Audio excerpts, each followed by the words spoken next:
everybody has their social media, soft spot that really works for them, like their sweet spot.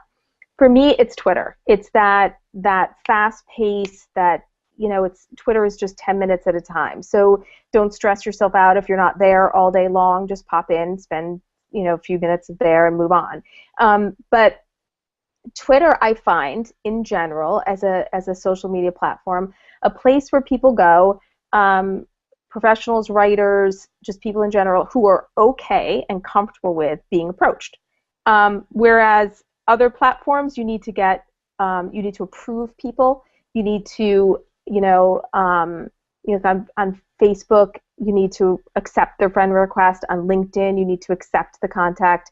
But on Twitter, unless you have protected tweets, which I would not do unless someone was stalking me. Like if you ever see my tweets protected, you know that I have a stalker. But because it's social media, it's about connecting with people. So why would you protect your tweets so people can't see it? It doesn't make any sense to me.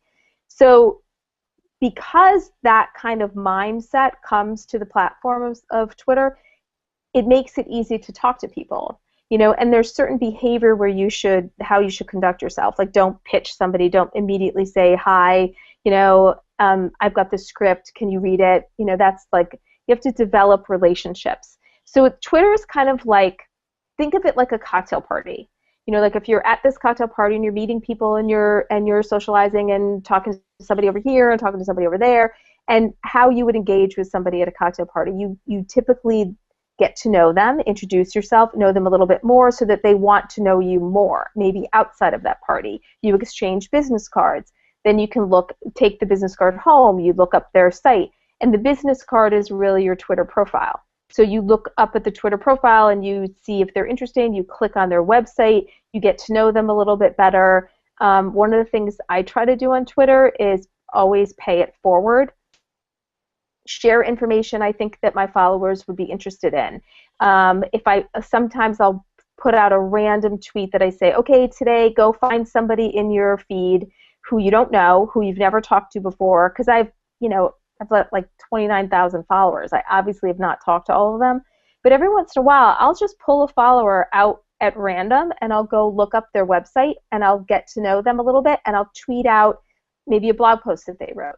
And then they feel like, wow, she went to my site, and I will tweet it out if I think that my other followers would be interested in it. Our community, I prefer to use the word community more than followers, because that's what it really is. It's a community of writers or a community of people who want to connect with other people. So I've had great success finding mentors, writing partners, friends, and let's face it, like as writers, oftentimes our family does not understand us.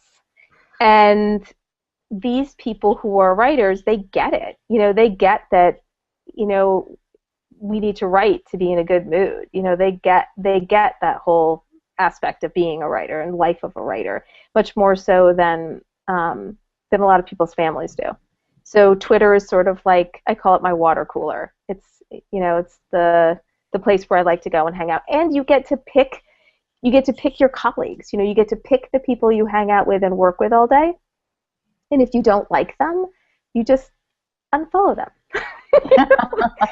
And you can't do that at work.